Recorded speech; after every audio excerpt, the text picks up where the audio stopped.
नमस्कार विद्यार्थियों, घनानंद के पदों की हम व्याख्या कर रहे थे। उसी क्रम में हमारा अगला पद है मीत सुजान अनीत करो जिन हाहा न हूजिए मोही अमोही डीठी कऊ और कहू नहीं ठोर फिरी द्रग रावरे रूप की दोही एक बिसास की टेक गहे लगी आस रहे बसी प्राण बटोही हो घन आनंद जीवन मूल दई कित प्यास निमारत मोही। घनानंद कवित से यह पद लिया गया है। इसमें वियोग श्रृंगार का चित्रण है। एक तरफ जहां प्रेम की अनन्यता का चित्रण किया गया है, वहीं दूसरी ओर घोर विरह की अभिव्यक्ति हुई है। घनानंद सुजान से बहुत प्रेम करते थे और सुजान के द्वारा धोखा दिए जाने पर वो विरह में डूब गए और अपनी सुजान के प्रति हमेशा अपने प्रेम को व्यक्त करते रहे। घनानंद कहते हैं, इस पद का अर्थ हम घनानंद और सुजान को लेकर भी कर सकते हैं, श्री कृष्ण और गोपी को माध्यम बना के भी कर सकते हैं, और नायक और नायिका को माध्यम बना करके भी कर सकते हैं। किसी को भी संबोधित करके हम इस पद का अर्थ कर सकते हैं। एक नायिका अपने प्रियतम के प्रति प्रेम प्रकट करती हुई कहती है, या हम कहें कि घनानंद ही सुजान के प्रति प्रेम प्रकट करते हुए कहते हैं, मीत सुजान अनीत करो। हे मेरे प्रियतम सुजान, प्रेमी सुजान, मेरे मीत, मेरे मित्र सुजान, तुम अनीति क्यों करते हो? जिन हाहा न हूजिए मोही अमोही। जिन हाहा, तुम्हारी उस अनीति से, हाहा यानी तड़पना, दुखी होना, मैं बहुत दुखी हो जाता हूँ, इसकी तुम मुझसे ना पूछिए। मोही अमोही, तुम मेरे प्रति इतने निष्ठुर, अमोही यानी निर्मोही, निष्ठुर, तुम मेरे प्रति इतने निर्मोही या निष्ठुर क्यों हो गए हो? फिर से इस पंक्ति का अर्थ लेते हैं। घनानंद कहते हैं कि हे मेरे प्रियतम सुजान, तुम मेरे साथ ऐसी अनीति या अन्याय क्यों कर रहे हो? इससे मुझे बहुत पीड़ा होती है, मैं तड़प रहा हूँ। तुम मेरे प्रति निर्मोही या निष्ठुर मत हो। डीठी कऊ और कहूँ नहीं ठोर। डीठी अर्थात दृष्टि, नेत्र। मेरे जो नेत्र है, मेरी जो दृष्टि है, उसको और कहीं भी ठोर यानी स्थान, ठिकाना नहीं है। फिरी दृग रावरे रूप की दोही। मेरे जो नेत्र हैं वो बार बार रावरे अर्थात आपके, दोही दुहाई, आपके रूप सौंदर्य की ही दुहाई देते रहते हैं। पूरी पंक्ति का अर्थ एक साथ हम ऐसे करेंगे कि मेरी जो दृष्टि है, इसे और कोई ठिकाना नहीं है, स्थान नहीं है, ये घूम फिर करके और तुम्हारे ही दर्शन करना चाहती है। तुम्हारे दर्शनों पर ही इसकी, ये मेरी दृष्टि टिकी रहती है। मेरे जो नेत्र हैं ये आपके रूप की ही दुहाई करते रहते हैं कि कैसे भी करके सुजान के दर्शन हमें हो जाएं। एक बिसास की टेक गहे लगी आस रहे बसी प्राण बटोही। घनानंद कहते हैं कि सुजान ने एक बार कहा था कि मैं मिलने के लिए जरूर आऊंगी। अगर नायिका के संदर्भ में कहें तो नायिका कहती है कि नायक ने मुझसे कहा था कि वह मुझसे मिलने जरूर आएगा। उसी एक विश्वास के सहारे, टेक अर्थात सहारे, उसी एक विश्वास के सहारे कि मेरा प्रियतम मुझसे मिलने जरूर आएगा, वही आस मेरे प्राण रूपी बटोही यानी राहगीर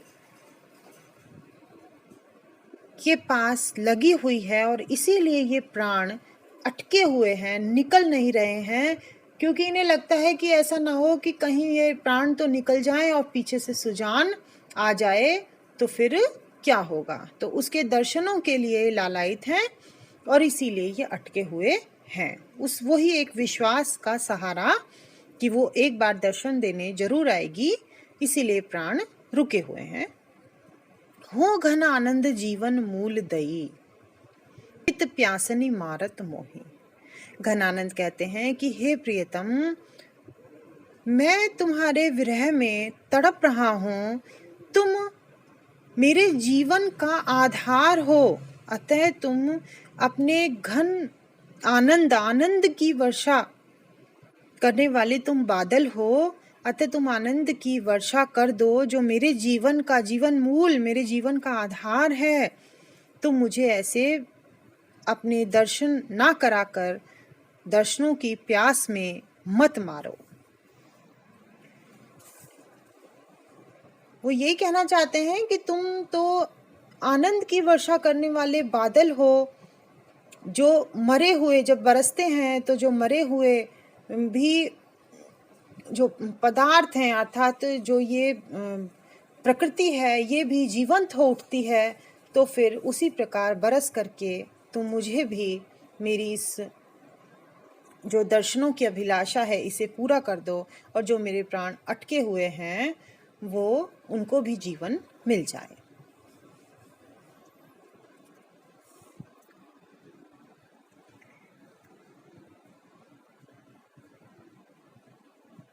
प्राण बटोही में रूपक अलंकार, सवैया छंद है।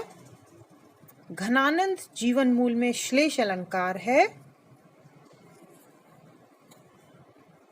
अगले पद पर आते हैं। प्रीतम सुजान मेरे हित के निधान कहो, कैसे रहे प्राण जो अनखी अरसाए हो।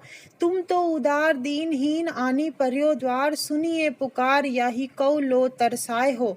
चातिक है रावरो अनोखो मोह आवरो, सुजान रूप बावरो बदन दरसाए हो।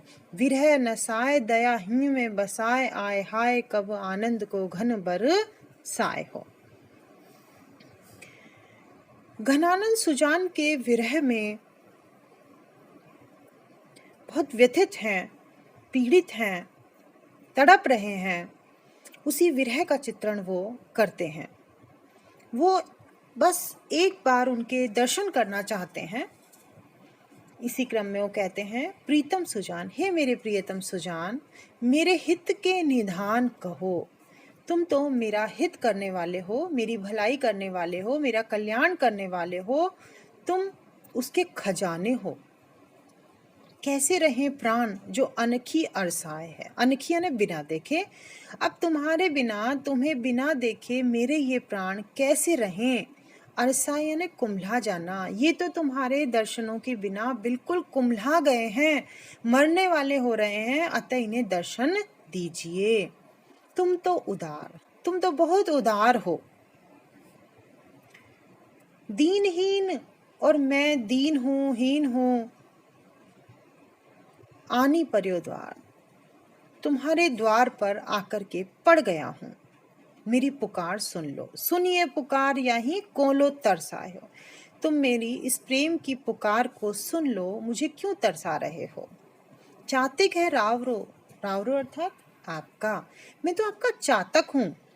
जिस प्रकार चातक बादलों के लिए तड़पता रहता है, बारिश की बूंद के लिए तड़पता रहता है, उसी प्रकार मैं भी तुम्हारा चातक हूं। अनोखो मोह आवरो, मेरा जो मोह है वो बहुत ही अलग है। मैं तुमसे बहुत अलग मोह प्रेम करता हूं, जो इस सांसारिक प्रेम से अलग है। सुजान रूप बावरो, हे सुजान, मैं तो तुम्हारे रूप के लिए पागल हूँ, अर्थात तुम्हारे दर्शन करना चाहता हूँ। बदन दर्शाए हो, अपने मुख को तुम मुझे दर्शन दे दो। विरह नसाए, और अपने दर्शन कराकर मेरे विरह को नष्ट कर दो। दया ही में बसाए, अपने हृदय में दया को बसाओ। आए हाय कब आनंद को घन बरसाए हो। तुम कब आओगे और कब आनंद के बादल मुझ पर बरसाओगे, मैं इसी इंतजार में हूँ। और मैं तुमसे बार बार निवेदन करता हूँ, प्रार्थना करता हूँ कि तुम आओ और अपने प्रेम रूपी जो है वो वर्षा कर दो, अपने बादलों को बरसा दो, ताकि मेरी तुम जो दर्शनों की आस है वो पूरी हो जाए और मैं भी जीवंत हो उठूं।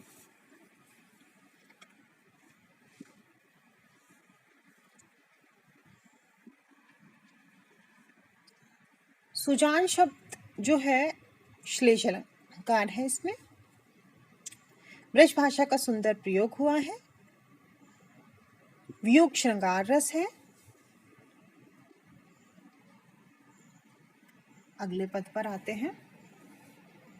तब तो छवि पीबत जीवत है, अब सोचन लोचन जात जरे, हितपोष के तोष सुप्राण पले, बिल्लात महादुख दोष भरे। घन आनंद मीत सुजान बिना, तब सब ही सुख साज समाज टरे, तब हार पहाड़ से लागत है, अब आनी के बीच पहाड़ पड़े।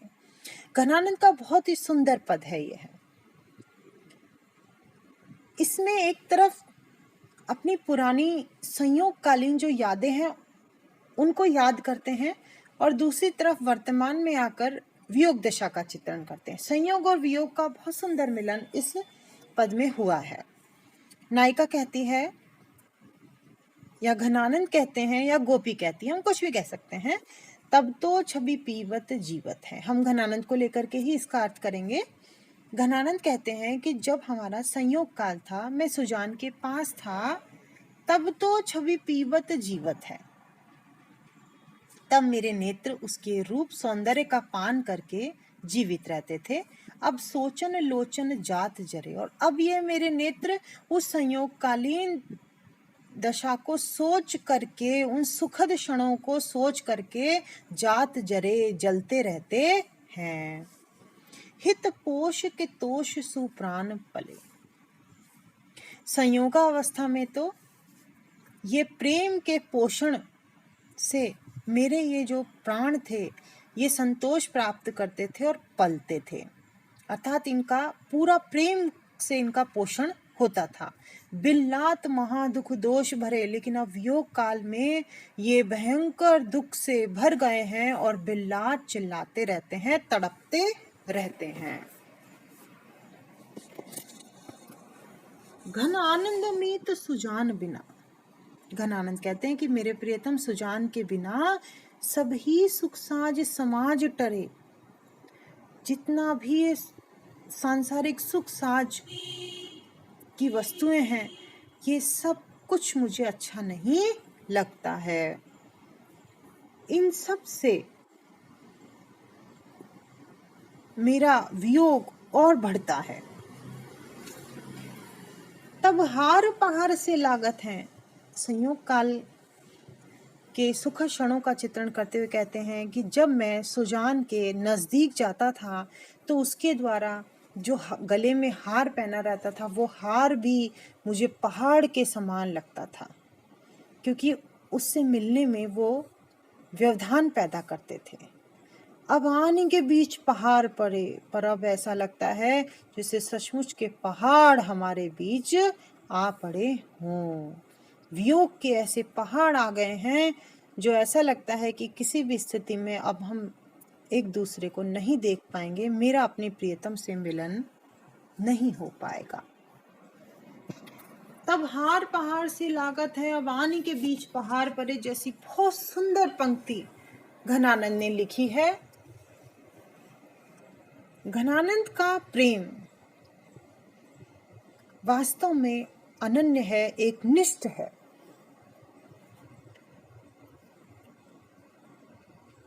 सवैया छंद है इसमें, ब्रज भाषा का सुंदर प्रयोग, मुहावरों का सुंदर प्रयोग, यमक अलंकार है। और अब हमें यह भी पता लग गया है कि क्यों घनानंद को रीतिमुक्त काव्यधारा का सर्वश्रेष्ठ कवि कहा जाता है। मुक्त हृदय के उद्गार हैं इसमें।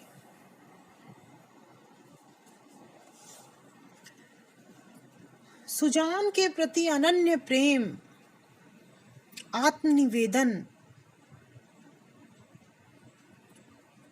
एक निष्ठता, रूप आसक्ति, सभी कुछ घनानंद के काव्य में दिखाई देता है। धन्यवाद।